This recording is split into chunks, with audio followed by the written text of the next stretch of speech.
म्हणतात ए टेक्नॉलॉजी ती कशी वापरायची, कुठे वापरायची आणि कशी वापरायची. सर्वात मेन म्हणजे की आपल्याला ऑफिसला तर वापरताच येते, पण डे टू डे रुटीनमध्ये सुद्धा ए टेक्नॉलॉजी कशी वापरायची ते आपण पाहूया. आणि त्याचा सर्वात जास्ती सोशल मीडियामध्ये कसं यूज होईल ते आपण पुढे बघू. ठीक आहे.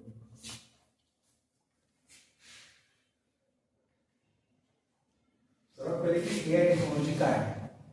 एआय टेक्नॉलॉजी म्हणजे काय, साध्या सोप्या भाषेमध्ये कोणत्याही एका व्यक्तीला एका गोष्टीचं ज्ञान असेल, टेक्नॉलॉजीचं कोणत्याही विषयाचं, खुर्ची असो, टेबल असो, प्रोजेक्टर असो, कॉम्प्युटर असो, सायन्स, फिजिक्स, केमिस्ट्री, त्याच्यामध्ये तो हुशार असतो.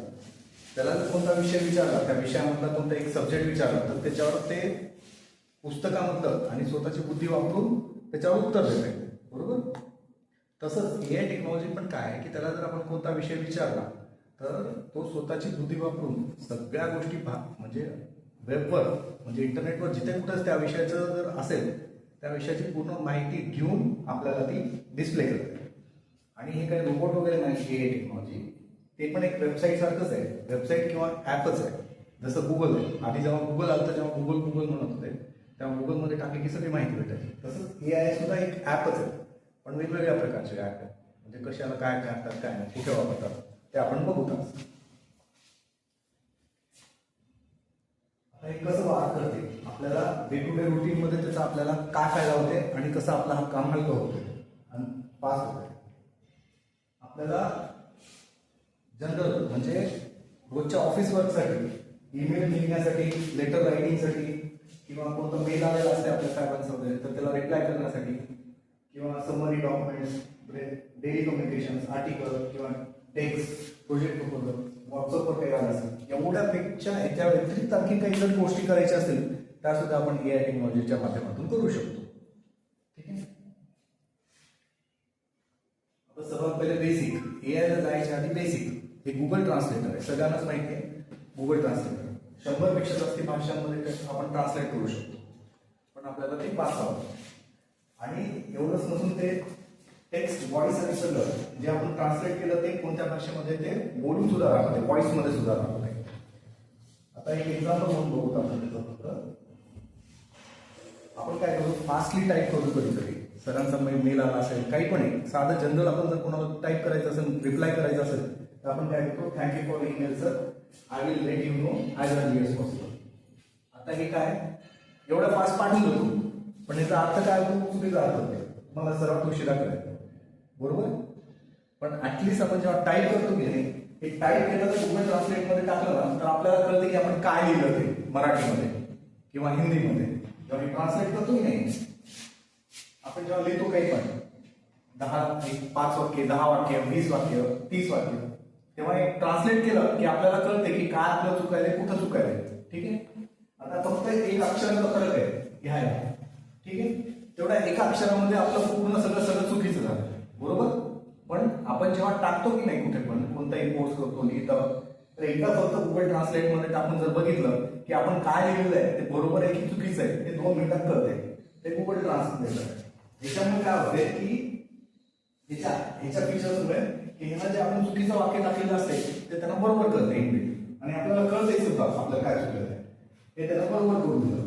एक ऑप्शन असते तिथं की बाबा हे बरोबर आहे का, डिड यू नो, पुन्हा खाली ऑप्शन येते तिथे डायरेक्ट त्यांना आपल्याला जे बरोबर वाक्य आहे ते कन्वर्ट करून देते. म्हणजे आपण काय लिहिलं ते बरोबर आहे की नाही. आता याचं सर्वात मोठं एक्झाम्पल आणखी काय असते की हे कॉमा, फुल स्टॉप किंवा फुल कॉमा काढल्यावर काय होते हे सुद्धा तिथं डिफरन्स कळते आपल्याला.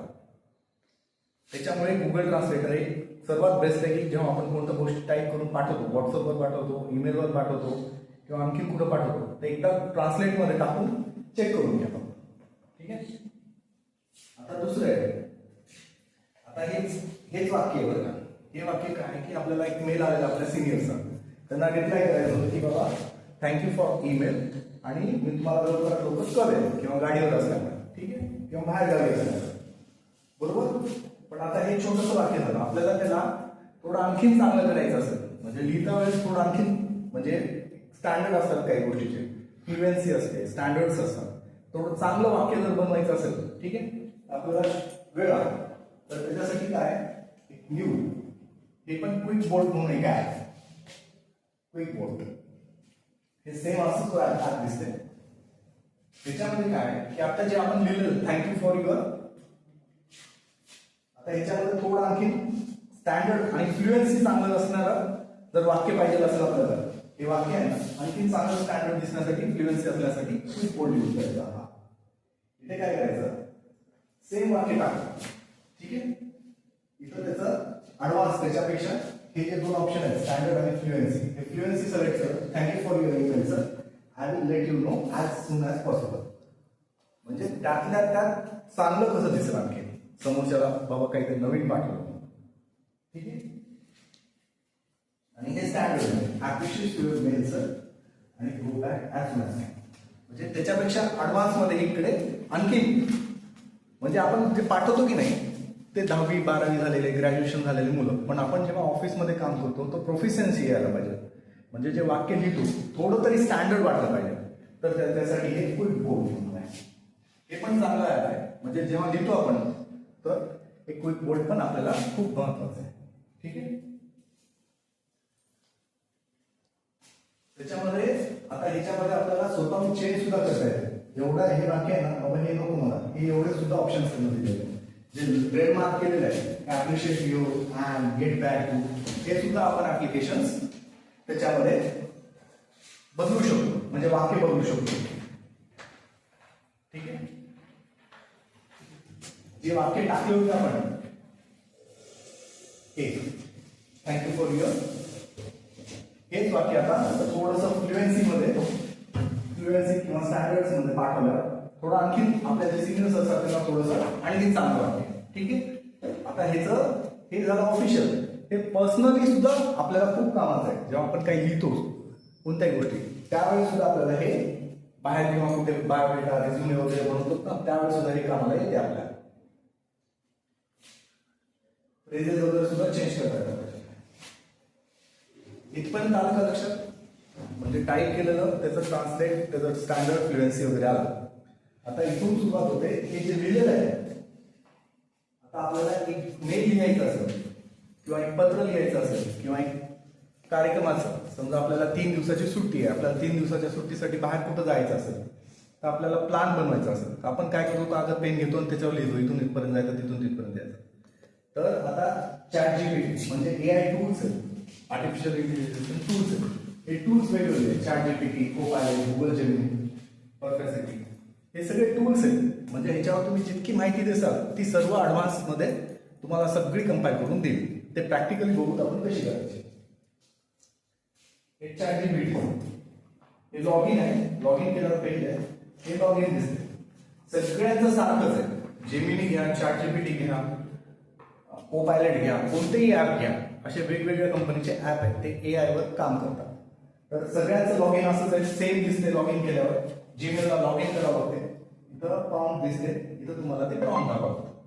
तर इथे प्रॉम्प्ट टाकता वेळेस आपण सांगितलं की बाबा मला सरांना 3 दिवसाच्या सुट्टीसाठी ईमेल लिहून द्या, तर ते लिहून देते. आता जे म्हटलं होतं प्लॅन करायचं आपल्याला सगळीपासून ते आपल्याला माणिकनगरचं 3 दिवसाचं प्लॅन करायचं. तर सगळं प्लॅन तयार करून देतात. इथं फक्त टाकायचं प्रॉम्प्टमध्ये की बाबा मला हे असं असं पाहिजे, सगळं प्रॉम्प्टमध्ये देते. आणि कोणतेही आपण ऍप यूज करू शकतो.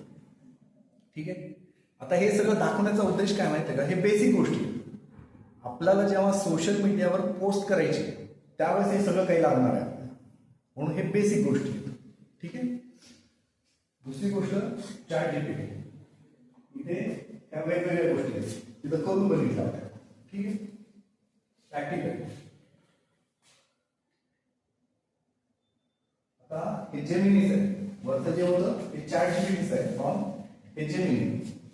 आता हे जेमिनी तुमच्या मोबाईलमध्ये पण फ्री ऑफ मध्ये डाउनलोड होते ऍप, तुम्ही यूज करू शकता. कॉम्प्युटरवर सुद्धा डायरेक्ट लॉग इन केलं की डायरेक्ट ऍप येऊन जाते. आता त्याच्यामध्ये बनाना म्हणून आलेलं आहे, इथं ते प्रॉम्प्ट टाकायचं तुम्हाला जे पाहिजे ते. ठीक आहे, इथे क्रिएट जेमिनी किंवा इथं त्याला सांगितलं की बाबा राईट अप करते. 3 गोष्टी असतात AI टूल्स मध्ये, इमेज, टेक्स्ट आणि व्हिडिओ. इमेज आपल्याला जे टेक्स्ट असते म्हणजे अक्षरांमध्ये ते आपल्याला फ्री ऑफ कॉस्ट मध्ये आपल्या कामापुरतं सगळं काही भेटून जाते.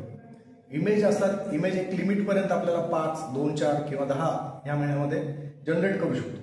व्हिडिओजला आणखीनही 10 सेकंदाच्या वरती जात नाही. एवढं तर आपण करू शकतो AI जनरेटेड. हे जेमिनी आहे. हे जेमिनी झालं की हे कोपायलट. हे पण आता कॉम्प्युटरमध्ये विंडोज 10 किंवा विंडोज 11 मध्ये फ्री ऑफ कॉस्ट मध्ये हे सुद्धा तुम्ही वापरू शकता. आता परफेक्सिटी हे सगळ्या AI टेक्नॉलॉजी जितके वापरतात ते त्या सगळ्यांचं कॉम्बिनेशन मध्ये हे काम करते. हे सगळे एकसारखेच आहेत, वेगवेगळे नाही, एकसारखेच आहेत. सेम तुम्ही एकच प्रश्न त्या तिघां चौघांना विचारा, सेम उत्तर देईल, फक्त खालीवरती येईल त्याची सिक्वेन्स, फक्त एवढंच. त्याच्यानंतर आता रोज एवढं तर आलं, रोज लागते आपल्याला. ठीक आहे. त्याच्या पुढचं एक आहे की पीपीटी आपल्याला प्रत्येकाला बनवावं लागतात. ठीक आहे. तर त्यासाठी दोन गोष्टी आहेत, दोन आहेत, गॅमा AI आणि हे पॉवर डिले आहे. आता ह्याच्यामध्ये 10 स्लाइड पर्यंत तुम्हाला ते ना ऑटो जनरेट करून देते स्लाइड्स.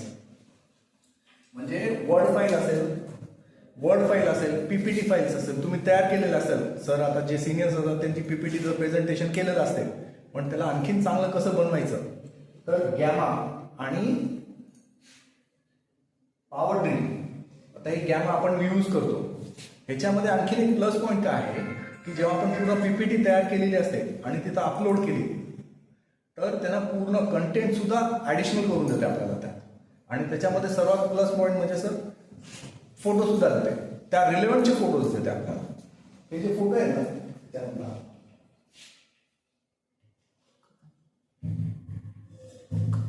हे फोटो सुद्धा त्यांनी जनरेट करून देते गॅमामध्ये. आपण हे कंटेंट टाकलेले आहेत ना तिथं तरी गॅमामध्ये ते फोटो आपल्याला जनरेट करून दिलेले आहे. म्हणजे ज्या स्लाइडला आपल्याला जी माहिती द्यायची असते ना तिथं ते फोटो सुद्धा जनरेट करून देतो स्वतःचे. आणि काही स्पेलिंग मिस्टेक चुकलेलं असतील किंवा त्याला काही त्याला वाटलं बाबा ऍडिशनल काही ऍड करायचं तर ते स्वतः ऍड करून देते आपल्याला.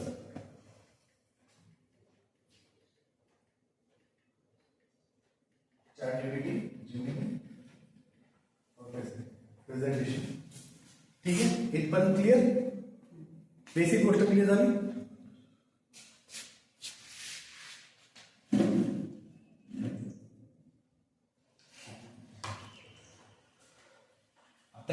पुढच्या स्टेपला. ठीक आहे. सोशल मीडिया सगळ्यांचे पेज आहेत आणि अकाउंट सुद्धा आहेत. राईट. डेटा कसा येतो तुमच्या प्रत्येक डिपार्टमेंटला, माहिती कशी येते, म्हणजे कार्यक्रम झाला आज तर त्याची माहिती कशी येते. प्रत्येकाचे वेगवेगळे रिसोर्सेस आहेत, विचारतात. ठीक आहे. विचारतात ना. बरं हे पण आहे. आपला व्हॉट्सअप ग्रुप असेल, जसं कृषी विज्ञान केंद्राचा ग्रुप आहे सर. राईट. ठीक आहे. हे तिथं माहिती आहे. आमचा एक केविकेचा व्हॉट्सअपचा ग्रुप आहे. त्यांनी काय केलं, मी हा डॉक्टर आमचे कार्यक्रम झाले, 3 फोटो टाकले, त्यांनी एवढी माहिती काढली. बरोबर. सगळ्यांना एवढी तरी माहिती येते की नाही, येते. हा. आता मी जे दाखवलं तुम्हाला AI जेमिनी असते. राईट. ही माहिती घ्यायची. बरोबर. आणि तिथं AI मध्ये टाईप करायचं, please write a post for social media with title, draft, keywords with hashtag. एवढं सगळं टाकलं की त्यांना एक जनरेट करून देते आपल्याला. हे सगळं इथं सगळं टायटल सुद्धा दिलं त्यांना. इथं टायटल दिलं त्यांनाच तयार करून. आपण जर त्याला म्हटलं की बाबा मला 5 प्रकारचे वेगवेगळे टायटल्स दे, तर त्यांना 5 प्रकारचे टायटल्स देते. ठीक आहे. इथं त्यांना टायटल सुद्धा हे विषय वेळ सगळं देते, हे पूर्ण माहिती देते. त्याच्या खाली त्याचं वाक्य तयार केलेलं आहे आणि हे त्याचे कीवर्ड्स आणि हॅशटॅग सुद्धा देते. हे सगळं तिथे जनरेट करते. पण बेसिक गोष्ट आहे की आपल्याला ऍटलिस्ट एवढी माहिती तरी द्यावं, कुठं झालं, काय झालं, कधी झालं, काय नाही, एवढी माहिती. ठीक आहे. आता ही झाली पोस्ट तयार. पण ह्याच्यातलं जे बिनकामाचं आहे आपल्याला पूर्ण वाचावं लागेल, त्याला वर्ड फाईल मध्ये घ्यावं लागेल. वर्ड फाईल मध्ये घेऊन जे बिनकामाचं आहे ते काढून टाकून फक्त जे कामाचं आहे तेवढंच ठेवावं लागेल आणि तेवढंच पोस्ट करायचे. तर इथं जर सांगता वेळेस तुम्ही जर एवढं म्हटले इथे टाईप करता वेळेस की मला फक्त 5 लाईन मध्ये किंवा 7 लाईन मध्ये टू द पॉइंट मध्ये देईल, तरी त्याने टू द पॉइंट मध्ये समराईज मध्ये ती ऍक्टिव्हिटी आपल्याला तयार करून देते. एवढंच नाही, त्याच्यावर सक्सेस स्टोरी सुद्धा सांगितली तर सक्सेस स्टोरी सुद्धा बनवून देते. सगळी माहिती इथं तयार होते. म्हणजे पोस्ट तयार करायला तुम्हाला वेळ लागणार नाही किंवा काही एनर्जी सुद्धा लागणार नाही. बरोबर. आता तुम्ही आणखीन एक, तुम्ही पूर्ण रील तयार होते तुमची, व्हिडिओ तयार होतो. ठीक आहे, विषय माहीत असतो, सगळं माहीत असतो व्हिडिओ तयार करताना, एडिट करताना. पण आपल्याला काय होतं की कॅप्शन लक्षात येत नाही की नेमकं कॅप्शन काय टाकावं. तर त्याला जर सांगितलं की बाबा आमचा व्हिडिओ आहे, हा विद्यार्थी आहे, इथून शिकून गेलेला आहे आणि त्याच्यासाठी जे कॅची वर्ड्स आहेत त्याचं कॅप्शन दे, तर त्यानं कॅप्शन सुद्धा देतात जेमिनीमध्ये. किंवा तुमचं जर व्हिडिओ तयार झालेला असेल, रील तयार झालेला असेल, ती अपलोड करायला तिथं सुद्धा ऑप्शन्स आहेत. तिथं तुम्ही अपलोड करू शकता, फोटो अपलोड करू शकता, इमेज अपलोड करू शकता, व्हिडिओ अपलोड करू शकता, टेक्स्ट फाईल अपलोड करू शकता. त्याला जर टाकलं व्हिडिओ अपलोड करून की बाबा मला हे व्हिडिओवर एक कॅची 3 वाक्य दे, तर त्याने टायटल सुद्धा देते 3 कॅचीज विथ हॅशटॅग. हे सगळं हॅशटॅग. फक्त त्याचं चांगल्यात चांगलं कसं यूज करता येते जेमिनीचा, त्याच्यावर डिपेंड आहे सगळं काही. आता ही पोस्ट आली, आता ह्याच्यातलं जर वर्ड फाईल वगैरे काढून घेतलं, वर्ड फाईलवर जे कामाचं ठेवायचं आणि मग हॅशटॅग आणि हे सोशल मीडिया पेजवर पोस्ट करताय. ठीक आहे. आता हे सोशल मीडिया पेज, आता याच्यात कोणाला प्रॉब्लेम काही विचारायचं का? आता हे फेसबुक पेजवर, आता हे फेसबुक पेज आहे, राईट. आता मला एक सांगा की ह्याच्यामध्ये अकाउंट आणि फेसबुक पेज हे तरी लक्षात येईल की नाही, माहिती आहे की नाही? फेसबुक पेज वेगळं असते, अकाउंट वेगळं असते, राईट. तिथं पोस्ट करू शकतो आणि इथे जे लाईक्स आणि फॉलोअर्स असतात ना, याच्यावर कळते. अकाउंट जर असेल तर त्याच्यावर लाईक आणि फॉलोअर्स नसतात, पेजवरच लाईक आणि फॉलोअर्स असतात. ठीक आहे.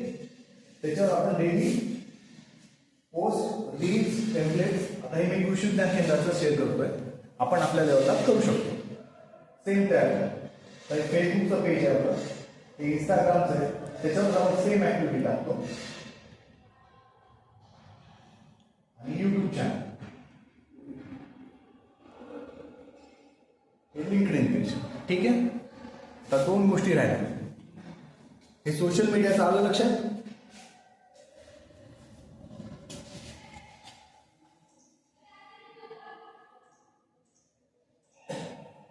हे कृषी, हे केवी सगरोई, हे गुगल आहे.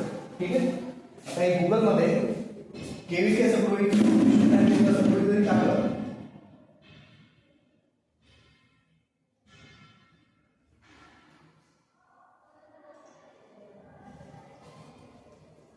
कृषी विज्ञान केंद्र सगळं टाकलं, इथं सगळे फोटोज येतील, इथं लोकेशन, इथं सगळी माहिती, हे रिव्ह्यू येतात.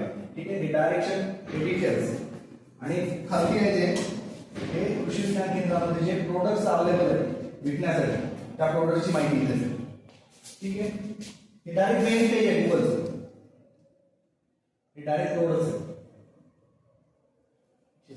त्याची माहिती सगळे इथेच.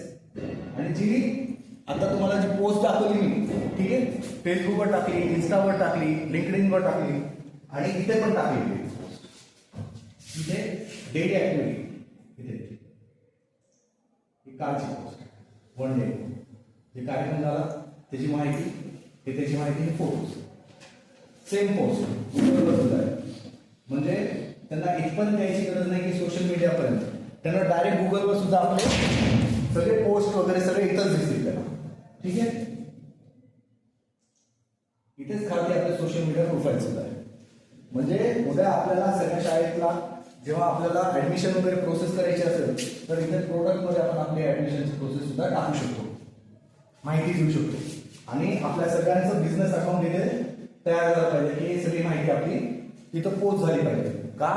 कारण की जे पालक येतात, मुलं काही येतात, त्यांनी फोटो काढतात आपल्या इथे जबरदस्ती कृषी विज्ञान केंद्रात, तर त्यांना टॅग करायला ऑप्शन नसते. काय होते, जेव्हा ते मोबाईल आपल्या म्हणजे कॅम्पसमध्ये आला की जितके पण त्याला बिझनेस अकाउंट आहेत ना ते ऍक्टिव्ह होतात मोबाईलवर की बाबा ह्या गोष्टीला रिव्ह्यू देऊ, कृषी विज्ञान केंद्राला रिव्ह्यू द्या किंवा फोटो टाका. तर जे फोटो टाकते ना इथं रिव्ह्यूवर सगळे दिसतात, त्यांना रिव्ह्यू सुद्धा देतात. कारण की ते फ्रीमध्ये आपल्याला हे करतात, रिव्ह्यू देतात आणि फोटो सुद्धा टाकतात. हे त्यांनी काढले. हे जे आहे गुप्ता हे कार्यक्रम असं तुमच्या शाळेचे पण सगळ्यांचे सगळ्या डिपार्टमेंटचे सुद्धा आपल्याला इथे करता येतात. गुगल बिझनेस डायरेक्ट आपल्याला आपले सगळी माहिती इथे टाकता येते.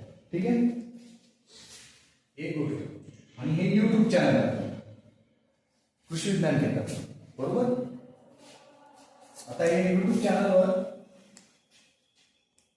हे मेन पेज इथं व्हिडिओ देतात. जे आजपर्यंत जितके व्हिडिओ अपलोड केलेले आहेत ते सगळे इथं व्हिडिओ आहेत. ठीक आहे, शॉर्ट्स जे एक मिनिटं दीड मिनिटाचे असतात, 1 मिनिटाचे 1.5 मिनिटाचे इंस्टाग्रामला असतात. शॉर्ट्स मध्ये इथे सगळे शॉर्ट्स आहेत. लाईव्ह जे लाईव्ह प्रोग्राम झालेले आहेत आपले कृषी वेध कार्यक्रम वगैरे सगळे लाईव्ह प्रोग्राम्स इथे.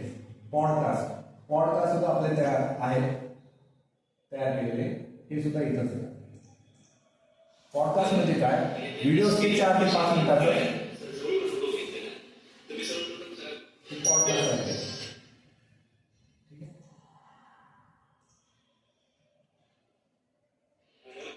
आणि हे प्लेलिस्ट. आता हे प्लेलिस्ट कशासाठी माहिती का, आमच्या इथं वेगवेगळे विषय चालतात. म्हणजे काय, ॲग्रोनॉमी आहे, प्लांट प्रोटेक्शन आहे, हॉर्टिकल्चर आहे, कृषीवेध कार्यक्रम आहे. हे सगळे जे चालतात ना, सगळ्यांच्या डिपार्टमेंट प्रमाणे हे ॲग्री इंजिनिअरिंगचे 31 व्हिडिओ, हॉर्टिकल्चरचे 36 व्हिडिओ आहेत, हे ॲग्रोनॉमीचे 22 व्हिडिओ आहेत, होम सायन्सचे 30 पेक्षा जास्त व्हिडिओ आहेत, कृषीवेध कार्यक्रमाचे, प्लांट प्रोटेक्शनचे डिपार्टमेंट वाईज प्रमाणे सगळे प्लेलिस्ट आहेत. म्हणजे कोणाला जर मला ह्याच विषयाचं फक्त ॲनिमल सायन्सच माहिती पाहिजे असेल तर त्याला फक्त इथं ॲनिमल सायन्सचीच माहिती मिळते. इथं जे ॲनिमल सायन्स आहे कृषीवेध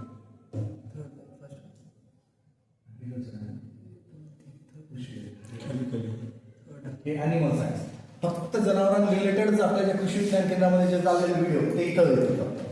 त्याच्यामुळे ही प्लेलिस्ट आहे. म्हणजे तुम्ही वर्गा वाईज प्रमाणे किंवा इयर वाईज प्रमाणे सुद्धा इथं प्लेलिस्ट तयार करू शकता. आणि दुसरी गोष्ट जी ऍक्टिव्हिटी चालू आहे ती पोस्ट इथेच आपल्या पोस्ट आहे. इथेच तुम्हाला सगळे पोस्ट आहे. सगळ्या पोस्ट झालेल्या इथे आहेत सगळ्या. गुगलवर मेन गुगलवर सुद्धा आहे, युट्यूबला सुद्धा पोस्ट आहे. आता ह्या गोष्टी कशासाठी आहेत युट्यूब आणि ते गुगलचं, कारण की ह्या प्रत्येक ज्याच्याकडे स्मार्टफोन आहे त्याच्या प्रत्येकाकडे युट्यूब आहे आणि त्याला प्रत्येकाला आपली ऍक्टिव्हिटी चालू आहे ती दिसणार. गुगलवर सुद्धा ज्याच्याकडे स्मार्टफोन आहे त्याला 100% ते गुगलवर सगळी माहिती भेटते. ठीक आहे, आता मला एक सांगा,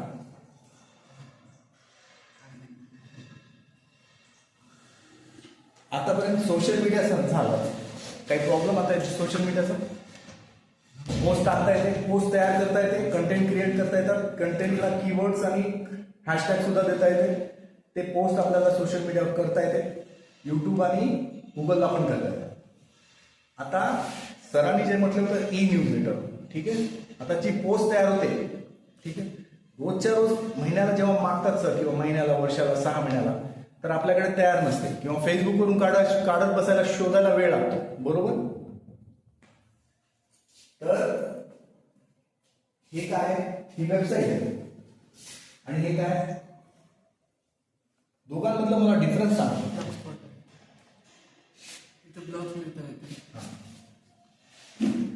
ही वेबसाईट आहे आणि हे ब्लॉग आहे.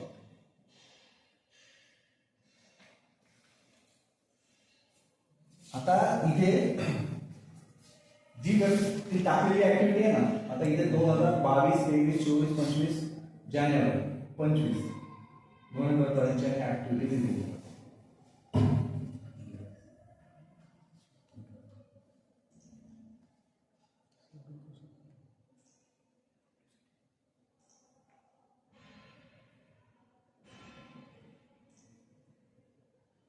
ही तयार केलेली ऍक्टिव्हिटी ही ब्लॉगवर आहे.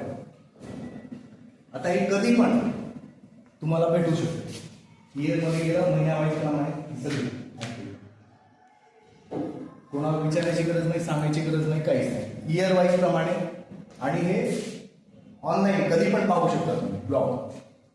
आता या वेबसाईट आणि ब्लॉग मध्ये काय डिफरन्स आहे की ही वेबसाईट आहे ना हे जे डोमेन आहे kvksurvey.co.in ह्याला आपल्याला चार्जेस द्यावा लागतात. हे फोटोज, हे मॅटर, हे ग्राफ, हे सगळं तयार करून तिथं जे सर्व्हरला ठेवण्यासाठी ह्याला आपल्याला चार्ज द्यावा लागतात. म्हणजे वर्षाला 10,000 रुपये आपल्याला पेड करावं लागतं. जर नाही केलं तर दुसऱ्या दिवशी सगळं बंद करून टाकतं. हे ब्लॉग आहे जे फ्री ऑफ कॉस्ट मध्ये आपल्याला ह्याच्यावर आपण सगळी इन्फॉर्मेशन ह्याच्यावर ठेवलेली आहे 2022 पासून सगळी प्रोडक्ट्स आपले, कृषी विज्ञान media, radio, reels, podcast, radio talk, TV सगळी माहिती इथे आपण ठेवलेली आहे 22 आणि हे फ्री ऑफ कॉस्ट मध्ये आहे. आणि इथे डिपार्टमेंट वाईज कमांड सुद्धा आपण त्याला सॉर्ट आउट करू शकतो. ऍग्रिकल्चर इंजिनिअरिंग, ऍग्रिकल्चर एक्सटेन्शन, बरं ॲनिमल सायन्स मध्ये फक्त जनावरांचे किती कार्यक्रम झाले ते फक्त जनावरांचे कार्यक्रम आहेत. जेव्हा पाहिजे तेव्हा तुम्ही लाईव्ह बघू शकता ते कार्यक्रम. इथं हे शेळी पालनाचं काम आहे. इथं गेलं हे डायरेक्ट इन्फॉर्मेशन. ठीक आहे, हे झालं ब्लॉग. आता या ब्लॉगवरून आपल्याला ई न्यूजलेटर तयार करायचं. मला एक सांगायचं होतं की हा ब्लॉग समजा आता NRL आहे तर NRLचं आता तिला असा ब्लॉग तयार करायचा तर तिला कसा तयार करावा हे समजलं तिला किंवा बेस्ट आहे ऑप्शन. आता तुला तयार करायचंय तू कसं करणार तयार? हा तयार स्टेप्स पहिले काय ते समजून घेऊ. काय ते समजलं की मग त्यांना जेव्हा लागतील तेव्हा ऍटलीस्ट काय केलेलं आहे, काय करतोय हे लक्षात बेसिक म्हणजे कारण काय म्हणजे विषय क्लिअर होतो. आता AI असू द्या, पोस्ट असू द्या, ते करून दाखवले ना. आता हे पहिले काय नाही ते कळालं की मग आता पुढचं. ठीक आहे, हे ब्लॉग आलं नाही, हे फ्री ऑफ कॉस्ट आहे. आतापर्यंत जे सगळं शिकवलं ते फ्री ऑफ कॉस्ट आहे. त्याला चार्जेस लागत नाही काय.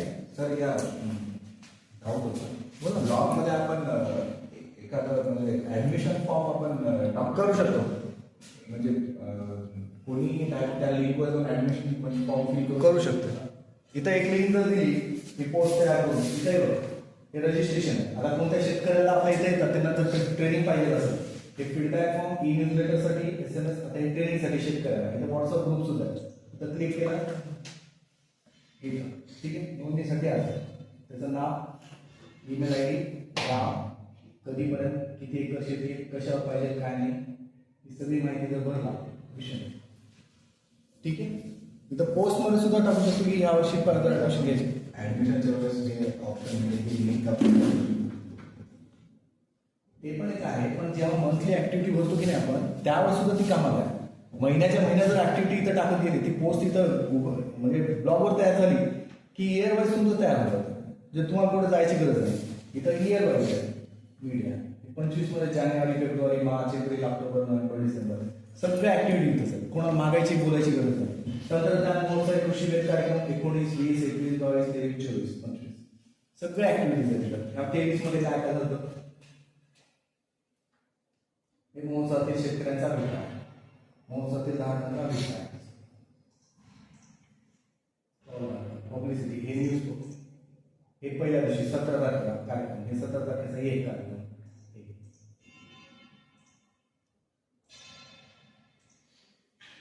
हे सगळे व्हिडिओज न्यूज पेपर म्हणजे कोणाला आपल्याला प्रत्येक वेळेस मागायची सांगायची गरज नाही. हे कार्यक्रमाचे फोटोज 2023 मध्ये पूर्ण डेटा येतो.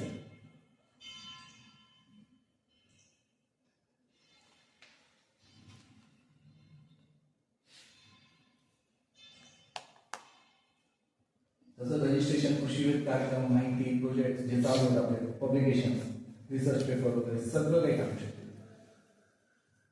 ठीक आहे, आणि हे फ्री ऑफ कॉस्ट मध्ये आपण कुठेही वापरू शकतो. ॲज अ वेबसाईट म्हणून सुद्धा आपण त्याला वापरू शकतो आपल्या कृषी विज्ञान केंद्राची किंवा शाळेची वगैरे. ब्लॉग दाखवलं कसं तयार.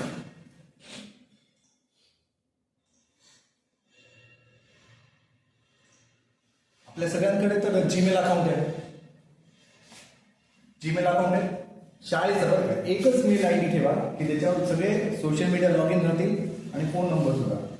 आता इथे जीमेल अकाउंट आहे ना, इथे 4 डॉट दिसत आहेत. हे डॉट दिसत आहे. ठीक आहे, इथे ब्लॉग आहे.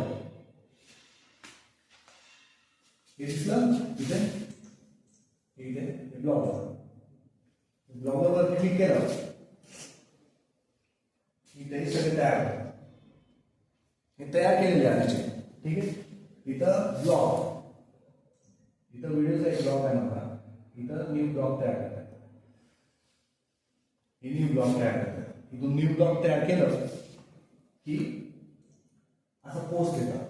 मग इथं हे जे पोस्ट आहेत ना, आता जी आपण तयार केली होती पोस्ट, ठीक आहे, तर इथं न्यू पोस्ट म्हटला, इथं ती पोस्ट आहे डायरेक्ट इथं पेस्ट करायची, इथं टायटल टाकायचं, फोटोज अपलोड करायचे इथून, ठीक आहे, आणि पब्लिश करायचं. ती जी पोस्ट होईल ती तयार, ती इथे येईल त्याला.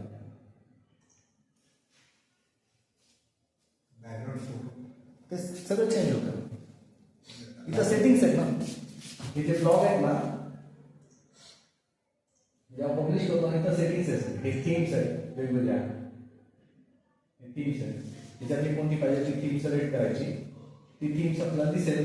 हे सेटिंग्स आहेत, हे लेआउट्स आहेत त्याचे, म्हणजे मेनू मध्ये कोणतं पाहिजे, हेडर कोणतं पाहिजे, फुटर कोणतं पाहिजे, ऍड कोणतं पाहिजे, काय काय कुठं दिसायला पाहिजे, या सगळ्या गोष्टी इथे दिसतात.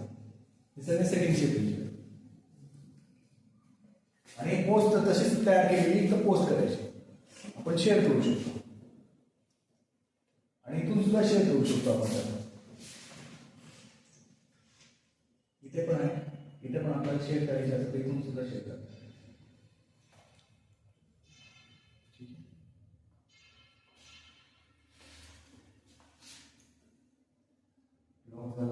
सोशल मीडिया आणि सर जे म्हटलं होतं त्या दिवशी आपल्याला की बाबा कोणत्या वेळेस काय पोस्ट करायची, तर इथे आता मला पोस्ट करायची आहे, तर मी काय करतो, लांबून जातो, डिसेंबर 2025, ठीक आहे. आजच्या डेटला मला जर काही पोस्ट करायची आहे तर त्यांना काय म्हणते, इंस्टाग्रामला 8:30 वाजता पोस्ट करतात, जे मोस्ट ऍक्टिव्ह असतात, ठीक आहे. आज जर पाहिजे असेल 2 तारखेला तर संध्याकाळी 6:30 वाजता, संध्याकाळी 6:30 वाजता फेसबुक युजर जास्त ऍक्टिव्ह असतात. इथेच दाखवतं डायरेक्ट, त्यावेळेस तुम्ही तुमची पोस्ट टाका तयार केलेली, ह्यावेळेस होता. म्हणजे दिवसात त्याच दिवशी काय असं नाही, कालची जर पोस्ट केलेली असेल तर आज सोडा संध्याकाळी 6:30, तर त्याला जास्ती ऍक्टिव्ह असतं. म्हणजे आपल्या गरजेप्रमाणे त्यांना सांगताय आपल्याला की बाबा ह्यावेळेस सोडा ती पोस्ट पाठवत येईल, तर ते लोक जास्तीत जास्त बघतील.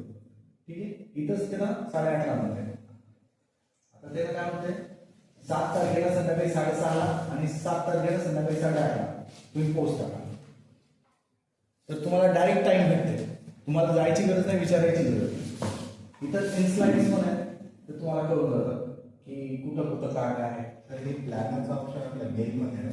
कशाचं प्लॅनर प्लेन मध्ये नाही आहे, ते बिझनेस अकाउंट आहे, फेसबुकचं बिझनेस अकाउंट आहे, त्याच्यामध्ये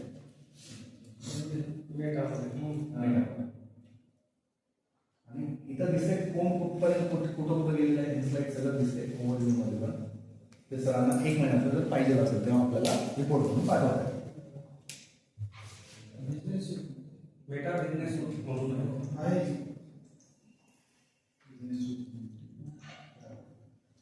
लॉगिन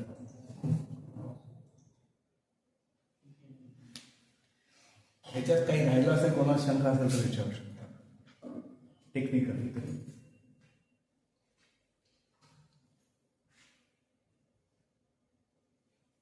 फेसबुक, इंस्टाग्राम, कंटेंट तयार करण्यापासून पोस्ट करण्यापर्यंत जास्तीत जास्त रीच होण्यासाठी हे सर्व चांगलं सोपं आहे. कंटेंट कसं आहे कोणता, समजा आपल्याला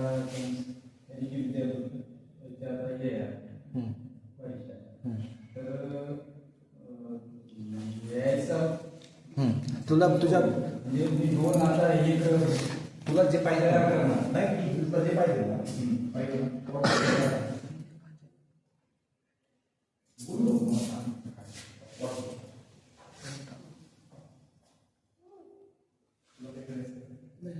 प्रॅक्टिकल करून बघतो, पुन्हा तिथं नको प्रॅक्टिकल, आणखी तुझा वेळ वाचेल शिकण्यासाठी.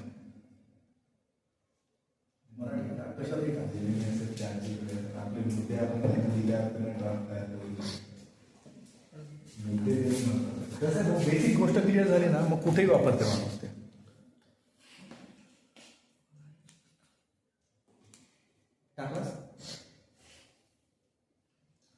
तेवढं डिटेल टाकत टाकलं.